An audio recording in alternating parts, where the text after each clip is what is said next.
자, 블레싱 패밀리 오늘 7번째 시간입니다. 우린 지난 6주 동안 행복한 가정, 정말 믿음의 가정, 하나님께서 기뻐하시는 지혜로운 가정을 만들기 위해서 여러 가지 프로젝트 또 미션 함께 또 귀한 말씀들을 함께 나누었습니다. 자, 부모 세대가 믿음의 유산을 자녀들에게 잘 양육하고 상속시키는 것만큼 중요한 게 어디 있겠습니까? 우리 아이들이, 우리 자녀들이 정말 어려서부터 하나님을 경외하는 그런 아이들로 커나간다는 것, 그것만큼 중요한 게 어디 있겠어요? 세상의 지혜만이 아니라, 세상의 지식만이 아니라 하나님의 지혜를 보고 배우며 살아가는 것, 가장 중요한 것이겠죠. 우리 모든 부모님들이 가장 간절히 바라는 그런 소망이겠죠. 하나님을 경외하는 것, 여호와를 경외하는 것이 지혜의 근본이다, 거룩하신 자를 아는 것이 명철이다 말씀을 하셨어요. 후히 주시고 꾸짖지 아니하시는 하나님 앞에 우리가 구하면 하나님께서 풍성한 지혜를 주신다고 또한 말씀도 하셔요. 가장 높고 위대하신 그 하나님 앞에 최고의 찬양을 올려드릴 수 있는 그런 인생이 된다면 얼마나 좋겠습니까? 살아가면서 힘들고 어려운 그 꼬여있는 관계들을 잘 풀어나갈 줄 아는 관계 회복의 달인으로 살아갈 수 있다면 그건 얼마나 큰 축복이겠어요. 하나님의 말씀을 묵상하고 암송하고 필사하고 또 함께 찬양을 부르고 또 우리 부모님들과 같이 집 앞에 나가서 쓰레기도 줍고 또 지난주는 함께 세족식도 하면서 가정 안에서 우리가 할 수 있는 영적인 정말 아름다운 그런 추억들을 만들어 갔어요. 자, 오늘 7번째 시간, 받은 복을 세어 보아라 라는 제목입니다. 오늘 읽은 이 본문의 말씀은 달란트 비유, 우리가 너무나도 잘 아는 비유고 성경의 스토리죠. 제가 몇 해 전 주일 설교 때도 함께 나눴던 말씀이지만 오늘은 좀 더 다른 각도에서 이 말씀을 살펴보기를 원합니다. 하나님께서 우리 각자에게 달란트를 주셔요, 재능을 주셔요. 그런데 그것을 복이라고 우리가 만약에 생각을 한다면, 나에게 어떤 재능을 주실까? 나에게 어떤 달란트를 주실까? 다른 말로 나에게 어떤 복을 주실까? 그렇다면 그 달란트를 나중에 확인해 보시고 나와 결산하자고 하시는 그 하나님께서 내가 너에게 주었던 그 복을 너는 어떻게 잘 관리했느냐? 또 어떻게 감사하며 살았느냐? 같은 마음으로 하나님께서 질문하실 때가 있을 것이다 라는 거죠. 본문의 내용을 잠깐 설명하죠. 부자 주인이 타국에 가면서 3명의 종들에게 자신의 소유를 맡겼습니다. 금 5달란트, 2달란트, 1달란트가 각각입니다. 우리 이 본문을 접할 때 왜 주인이 종들을 차별하는가? 왜 누구는 많이 주고 누구는 적게 주는가? 이건 부당하지 않은가? 괜히 화내거나 흥분할 필요가 없어요. 성경은 말합니다. 분명히 주인이 어떤 기준에 근거해서 그 종들에게 달란트를 주었는지 이렇게 얘기를 해요. 14절 15절 말씀 같이 읽겠습니다. 시작. 또 어떤 사람이 타국에 갈 때 그 종들을 불러 자기 소유를 맡김과 같으니 각각 그 재능대로 한 사람에게는 금 5달란트를, 한 사람에게는 2달란트를, 한 사람에게는 1달란트를 주고 떠났더니, 자, 각각 그 재능대로 자신의 소유를 맡겼다라는 겁니다. 소유를 맡겼어요. 월급을 주거나 보너스를 준 게 아닙니다. 주인의 소유를 잠깐 맡겼을 뿐이에요. 그것도 재능에 따라서 맡겼어요. 여러분, 남의 돈을 맡았는데 그것이 많다고 적다고 기뻐하거나 화낼 필요가 뭐가 있겠습니까? 이거 차별하는 거 아니야? 나 무시하는 거 아니야? 그럴 필요가 없어요. 속상할 이유도 하나도 없고 불평할 이유도 없습니다. 어차피 남의 돈인데 자기의 유익과 아무런 상관이 없다면 그저 잘 맡았다가 다시 3번째 종처럼 그저 돌려주는 것, 그것도 꽤 괜찮은 방법이기도 합니다. 그런데요, 시간이 흘러서 주인이 돌아옵니다. 나와 결산하자라고 얘기를 하죠. 첫 번째, 두 번째 종들은 2배씩의 갑절의 이득을 남겨서 주인에게 되돌려줍니다. 5달란트를 받았는데 5달란트의 이득을 남겨요. 2달란트를 받았는데 2달란트를 남겨요. 처음에 7달란트가 이제 14달란트가 됐어요. 14개의 달란트가 됐어요. 주인은 기뻐합니다. 흡족해합니다. 잘했다, 착하고 충성된 종아. 그런데요, 3번째 종은 원금 그대로, 즉 1달란트 그대로 주인에게 되돌려줍니다. 그때 주인이 뭐라고 말을 하는가? 26절 27절 말씀 같이 읽죠. 시작. 그 주인이 대답하여 이르되 악하고 게으른 종아, 나는 심지 않은 데서 거두고 해치지 않은 데서 모으는 줄로 네가 알았느냐? 그러면 네가 마땅히 내 돈을 추리하는 자들에게나 맡겼다가 내가 돌아와서 이자를 받게 하였을 것이니라 하고, 악하고 게으른 종아, 주인은 세 번째 종을 호통을 칩니다. 땅에 묻어둘 게 아니라 돈 관리하는 사람들, 돈놀이하는 사람들, 추리하는 자들, 그들에게 빌려줬으면 이자라도 받았을 거 아니냐 이놈아 하면서 화를 냅니다. 혼을 냅니다. 여러분, 우리는 이 달란트 비유에서 세 번째 종, 즉 한 달란트 받았던 그 종의 행동과 그에 따른 주인의 반응을 잘 이해해야 돼요. 왜 주인이 그렇게 화를 내는지, 왜 종에게 악하고 게으르다라고 평가를 하는지. 세 번째 종은요, 받은 달란트를 땅에 묻었다라고 말합니다. 원금 그대로 돌려줬어요. 땅에 묻어요? 땅에 묻어? 근데 당시 랍비들의 전승을 보면요, 그 당시 누군가의 돈을 아니면 자기의 어떤 자산을 제일 안전하게 보관할 수 있는 방법 중에 하나가 땅에 묻어두는 거라고 합니다. 왜냐하면 그 당시에는요, 굉장히 불안한 그런 상황이에요. 뭐 금융업 같은 것들도 없었고 도처에서 강도나 도적들이 출몰했던 그런 시대적인 상황에서 볼 때 현금 아니면 금과 같은 어떤 가치가 있는 물건들을 보관할 수 있는 좋은 방법이 땅에 묻어두는 것이었대요. 물론 주인의 말대로 그 달란트를 다른 곳에 빌려줘서 이자를 받았다면 더 좋았겠죠. 하지만 자칫 그러다가 사기를 당하거나 아니면 도망가 버리거나 잃어버릴 수도 있는 그런 것들을 생각해 보죠. 근데 일단은 첫 번째, 두 번째 종이 7달란트의 이득을 취했어요. 남겨줬어요. 이미 주인의 마음은 아주 흡족합니다. 단지 이자를 못 받았다는 것, 아니 원금을 잃어버린 것도 아니고 안전하게 묻어두었다가 그대로 돌려줬는데 게으른 종이다, 악한 종이다 이렇게 벼락같이 화를 내는 이유는 도대체 뭘까요? 주인은 도대체 어떤 캐릭터, 어떤 사람일까요? 돈만 밝히는 수전노 같은 그런 사람일까요? 여러분, 1세기 이스라엘 지역에서는요, 누군가가 지나치게 많은 돈을 버는 것을 굉장히 비도덕적인, 부도덕하고 비양심적인 행위로 여겼대요. 왜냐하면 그 시대는 모든 물건이나 재화가 굉장히 제한되어 있었어요. 쉽게 말해서 좁은 마을에서 돈이 돌고 돌아봐야 거기에서 거긴 거예요. 그날 누가 장사를 해서 크게 이득을 취했다? 그러면 상대적으로 누군가는 손해를 본 겁니다.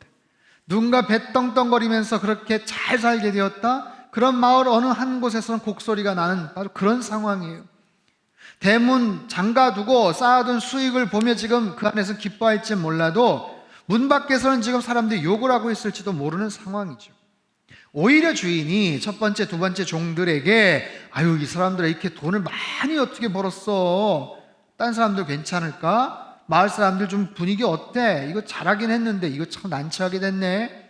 이거 좀 어떡하지? 좀 뭐 이렇게 나눠줄까? 뭐 이런 생각들 할 수도 있어요. 그만큼 가난한 사람들에게 미안해하며 이 결산을 빨리 끝내야 될 상황이에요. 그런데도 주인은 세 번째 종을 다그치며 이 악하고 게으른 종아 라고 질책을 합니다. 여기서 질문, 세 번째 종이 왜 악할까요?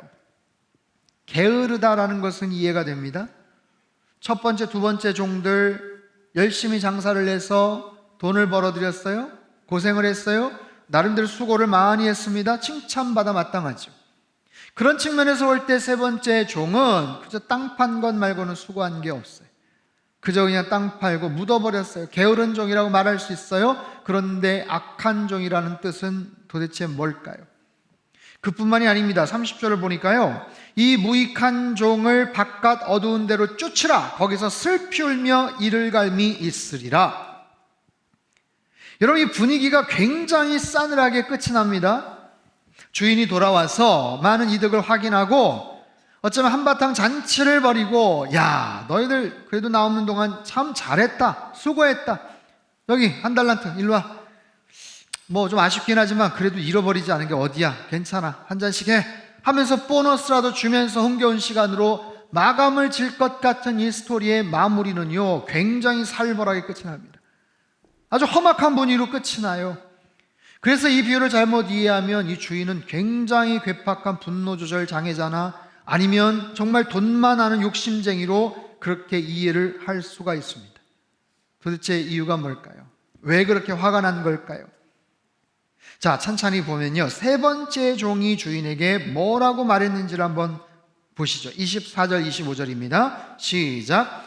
한 달란트 받았던 자는 와서 이르되 주인이여 당신은 굳은 사람이라 심지 않은 데서 거두고 해치지 않은 데서 모으는 줄을 내가 알았으므로 두려워하여 나가서 당신의 달란트를 땅에 감추어 두었었나이다. 보소서 당신의 것을 가지셨나이다.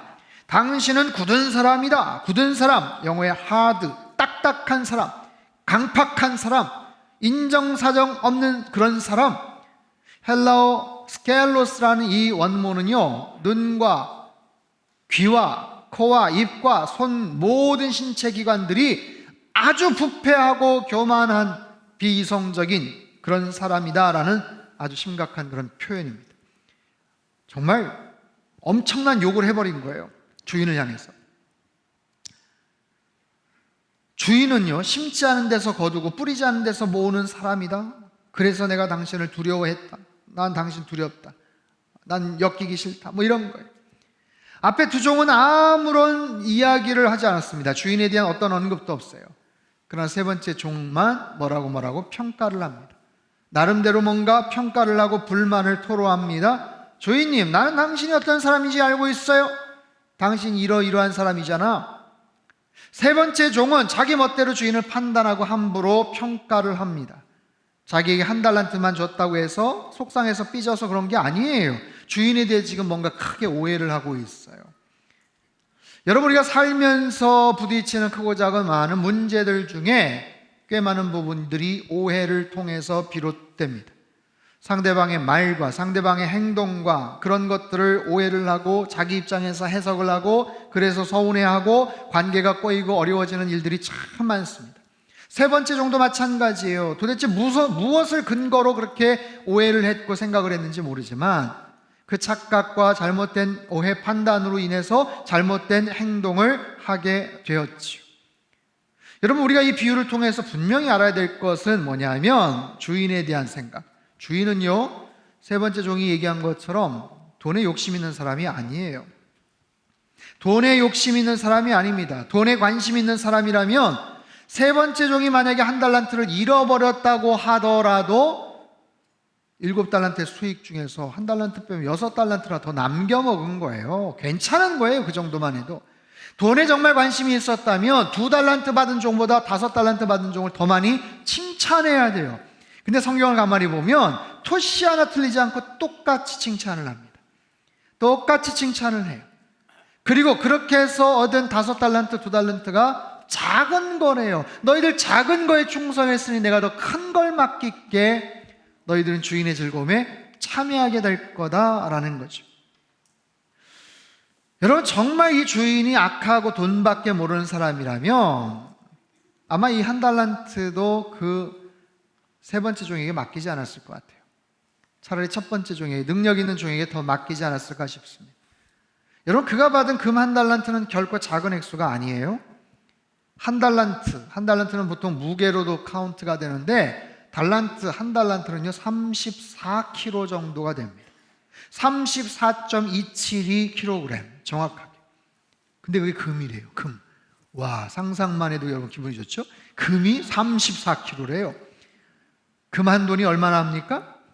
금 한 돈이 3.75g. 값으로 따지니까 25만 원 정도 된대요. 금 한 돈이. 제가 찾아봤어요. 순금 골드바 1kg짜리, 묵직한 1kg짜리가 뭐 회사나 여기보다 좀 다른데 8,500만 원, 8,700을 찍는 데도 있고 8,400, 500, 8,500만 원. 1kg가 8,500입니다. 곱하기 34를 해보세요. 그러면 거의 30억 가까운 돈이 나옵니다. 30억. 물론 우리의 계산이지만 30억 정도 되는 돈을 맡겨놓으면 여러분 그거 가지고 장사 충분히 할 수 있지 않겠어요? 뭐라도 충분히 여유 있게 할 수 있지 않겠습니까? 엄청난 액수입니다. 마음만 먹으면 뭐든지 할 수 있는 거예요. 여러분, 주인은요 돈에 관심이 있지 않아요. 그들에게 어떤 책임감이 있는가, 어떤 관리 능력이 있는가, 주인의 신뢰에 어떻게 반응을 하는가, 어떻게 노력을 하는가, 한마디로 주인은 종들에게 뭔가를 기대했어요. 뭔가를 한번 해보기를 그렇게 기대하고 그래서 맡겨줬던 거예요. 첫 번째, 두 번째 종들은 그러한 주인의 신뢰에 기대에 부응을 했습니다. 갑절의 달란트를 맡겨 남기면서 주인을 위해 성실하게 노력한 흔적을 보였죠. 하지만 세 번째 종은 그 돈 가지고 땅에 파묻어 버렸어요. 나는 왜 적게 주십니까? 불평도 없어요. 주인을 위해서 어떤 노력도 아무런 시도도 하지 않은 채 그저 주인을 나쁜 사람으로 매도하고만 있습니다. 그 시간이 얼마가 될지 몰라요? 대신 그 시간 낭비해 버렸어요. 그 기회 그냥 허비해 버렸어요. 땅 판 것 외에는 아무것도 한 게 없습니다. 이 본문 볼 때마다 궁금한 것, 도대체 땅 파고 나서 그 세 번째 종은 뭐 하고 있었을까? 여러분 궁금하지 않습니까? 도대체 뭐 하고 있었을까? 첫 번째, 두 번째 종은 열심히 장사하고 일한다고 바빴을 텐데 세 번째 종은 도대체 뭘 하고 있었냐는 거예요. 놀고 있었을까? 다른 거 하고 있었을까? 여러분, 주인이 맡겨주신 일을 제외하고 그가 했던 어떤 일도 성경은 관심이 없습니다. 주인은 거기에 대해서 관심이 없어요. 그는 주인이 맡겨주신 그 달란트를 성실하게 관리를 했어야 하고 자기를 믿어주심에 감사함으로 보답을 하고 나랑 결산하자 했을 때 뭔가를 내어드렸어야 되는 거예요. 사랑하는 성도 여러분, 이 비유의 내용을 잘 생각하십시오. 첫 번째, 두 번째 종이 받은 그 칭찬의 이유, 세 번째 종이 받은 혹독한 비난, 그 이유를 우리는 알아야 돼요. 알아야 됩니다. 왠지 아세요? 왜냐하면 여기서 나오는 주인은 바로 하나님이세요. 우리 주님이세요.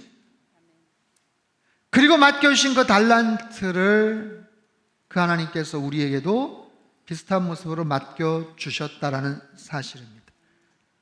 저와 여러분에게도 하나님께서 그런 달란트를 맡겨주셨음을 여러분 믿으시기를 바랍니다.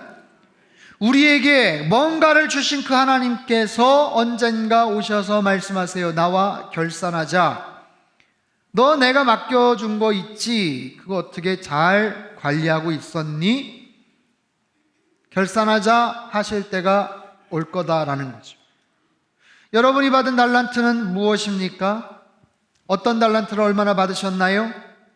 그리고 지금까지 그것을 어떻게 잘 관리하고 계십니까? 이 주제를 가지고 우리 학생들이나 청년들하고 이야기를 나누다 보면 항상 그런 이야기, 질문들이 나와요. 여기서 달란트라는 것은 나에게 주신 재능인데 나에게 어느 정도의 재능과 달란트를 주셨는지 잘 모르겠어요. 내가 정말 무엇을 해야 될지, 어떤 재능을 갖고 있는지 잘 모르겠어요. 때론 나보다 더 탁월한 재능과 달란트를 가진 사람을 보면서 비교하며 속상해하기도 합니다.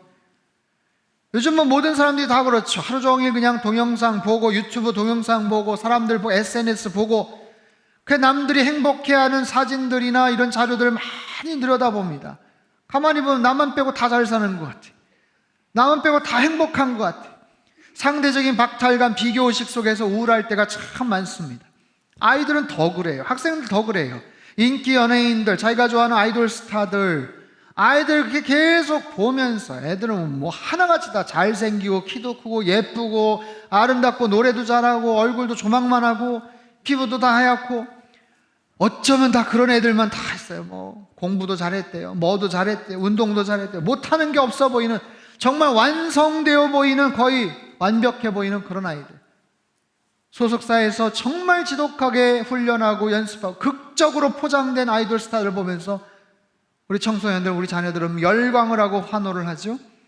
근데 돌아서서는 속상해하는 거예요. 절망하는 거예요. 거울을 들여다보고는 우울해하는 거예요. 왜 나는 우리 아버지 닮아서 머리가 이렇게 크냐, 뭐 나는 어떻게 해야 되냐 하면서 속상해하는 거예요. 여러분, 그런 모습들을 가지고 살아갑니다. 물론 많은 재능을 가지고 살아가는 것, 많은 재능을, 달란트를 물려받고 태어났다는 것은 축복이죠. 하지만 재능이 있다고 해서 무조건 모든 것들이 성공으로 연결되는 건 아니에요. 언젠가 아마존의 CEO였던 제프 베조스가 프린스턴 대학 졸업 축사에서 그런 이야기를 했어요. 재능도 중요하지만 그보다 더 중요한 것은 선택할 줄 아는 능력이다. 재능은 선천적이다. 바꿀 수가 없다. 하지만 후천적으로 어떻게 노력을 하느냐에 따라서 선택할 줄 아는 능력이 생긴다. 우리는 수도 없이 많은 선택을 해야 된다. 거기에서 선택을 잘 할 수 있는 분별력을 갖추게 되면 그의 인생은 타고난 재능을 가진 것보다 훨씬 더 잘 풀릴 수가 있다라는 거예요. 이영표 선수, 지금 감독이죠. 제가 캐나다 밴쿠버 온누리교에 있을 때 같이 교제도 하고 오셔서 같이 강연도 하고 있었는데 그때 그런 얘기를 하더라고요. 많은 젊은이들, 청소년들을 만나면 아직도 제 재능을 모르겠어요. 이영표 아저씨는 언제부터 축구를 그렇게 잘하게 됐어요? 막 물어본대요. 자기는 재능이 아직 뭔지를 몰라요. 어떤 건지 잘 몰라서 뭔가 열심히 못하겠어요. 얘기하는데 다 핑계라는 거예요. 본인이 운동을 해보니 정말 상위 빅클럽에 가가지고 운동을 해보니 선천적인 능력을 가진 소수의 선수들이 있긴 하지만 대부분 재능 때문에 그 자리에 온 게 아니고 지독한 자기 훈련과 자기 노력과 열정을 통해서 결국엔 성공을 하고 그 자리에 올랐다라는 거예요. 가진 재능도 물론 어느 정도의 특별한 차이가 있긴 하겠지만 그것 때문에 불평하고 그것 때문에 난 못하겠다라는 것은 전적인 핑계다라는 거죠. 사랑하는 성도 여러분, 우리는 살면서 잘나고 능력 있는 사람들을 보면 낙심할 때가 있습니다. 큰 성공을 거두고 뭔가 대단한 일을 하면서 살아가는 사람들 보며 무력감을 느낄 때도 있어요. 하지만 우리 각자가 받은 달란트는 다 달라요. 1달란트를 받을 수도 있고 5달란트를 받을 수도 있습니다. 아니면 1달란트보다 더 못한 것을 받을 수도 있어요. 하지만 그럼에도 낙심하지 않고 포기하지 않고 뭔가를 할 수 있는 그런 사람들은 될 수 없을까? 아니 1달란트 받았는데 그마저도 사라져버린 것 같은 상황이라면 포기하고 말아야 되는가? 그 속에서도 뭔가를 할 수는 있지 않을까? 제가 지난주에 한 분의 이야기를 듣고 참 감동을 받았는데 전직 헤어 디자이너고 미용사였던 김나윤 씨라는 분이에요. 여러분, 저 평범한 젊은 여성 가만히 보면 한쪽 팔이 없습니다. 네, 뭐 이렇게 그려진 게 아니에요. 사라진 게 아니고 한쪽 팔이 없어요. 날 때부터 없었던 게 아닙니다. 3년 전 사고를 당했어요. 3년 전 27살의 나이였을 때 친구들하고 오토바이를 타고 가다가 오토바이가 그냥 넘어지면서 오토바이에 깔렸어요. 근데 거기에 왼쪽 팔 전체를 잃고 말았습니다. 사고 당시에도 의식을 잃지 않았대요. 뒤따라오던 친구가 난리법석을 치면서 오토바이를 치우는데 보니까 왼팔이 없는 거예요. 야, 너 왼팔이 없어 하면서 울부짖더래요. 처음에는 감각이 없어가지고 뭔가 했는데 만져보니까 팔이 진짜 없더래요.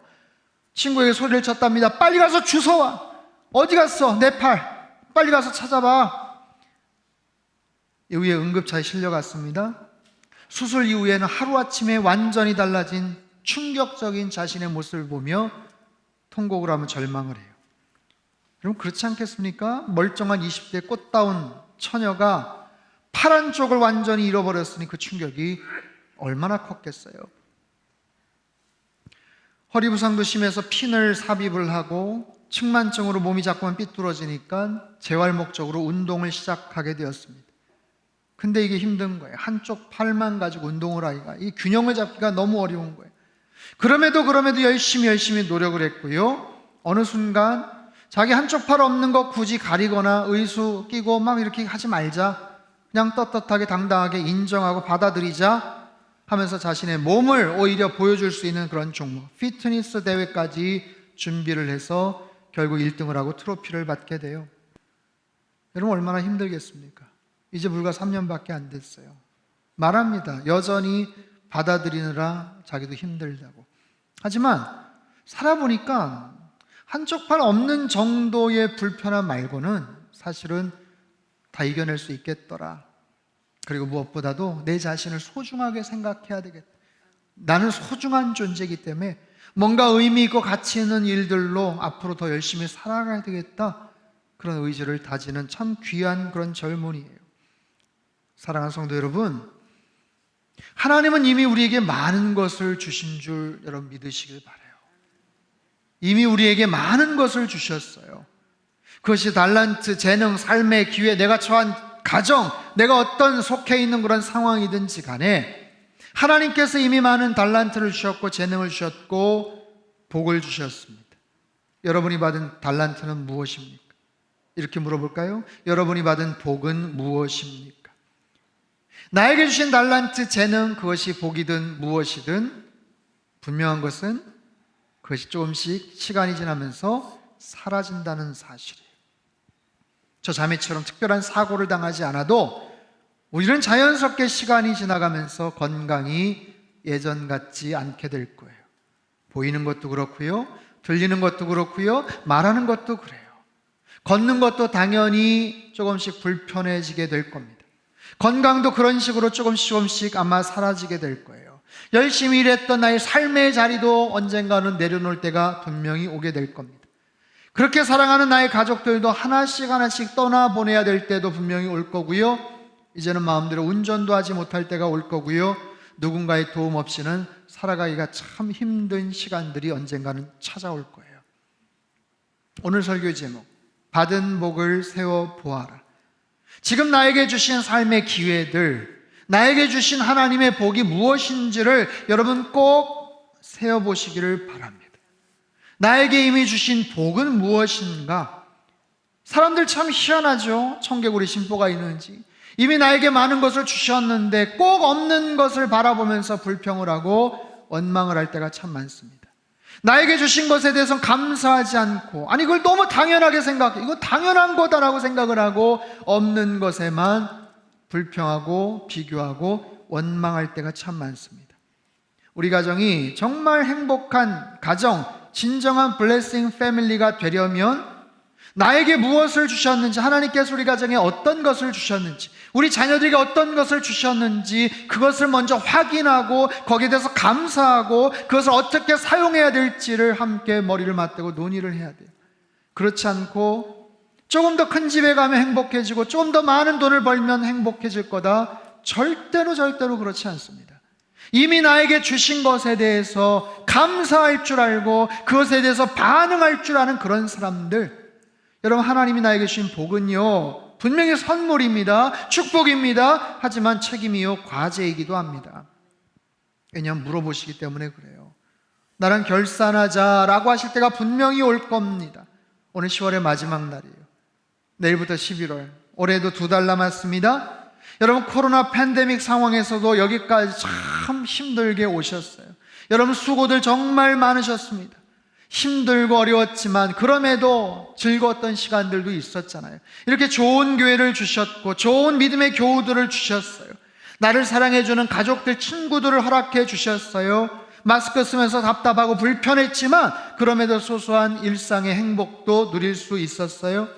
나에게 주신 복이 무엇인가? 내게 주신 달란트가 무엇인가? 우리 가정에 주신 그 복이 무엇인가? 여러분 꼭 세어보시고 나랑 결산하자 언젠가 하실 때까지 감사함으로 받은 은혜와 복을 여러분 잘 관리하시고 하나님 앞에 내어드리시는, 감사와 찬양이 흘러넘치는 복된 믿음의 가정 다 되시기를 바랍니다.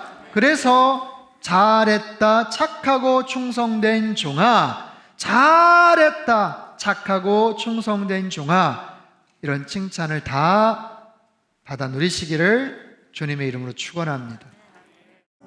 하나님 아버지, 이미 우리에게 많은 것들을 주셨습니다. 그럼에도 불구하고 받은 복이 무엇인지 세어보지도 않고 그저 없는 것만 불평하고 원망했던 우리들이라면 오늘 주신 말씀을 기점으로 다시 한번 내 삶을 들여다보게 하시고 나에게 주신 달란트와 재능과 그 복을, 그것 또한 시간 지나가면 다 사라지게 될 터인데 기회가 될 때 시간 늦기 전에 더 감사함으로 열심히 반응하며 주인 되신 하나님 앞에 올려드리는 우리 모든 성도님들 되게 도와주시옵소서. 그래서 언젠가는 잘했다 착하고 충성된 종아 칭찬받는 하나님의 거룩한 백성들 되게 하시고 진정한 블레싱 패밀리들 되게 역사하여 주옵소서. 귀하신 예수님의 이름으로 기도합나이다. 아멘.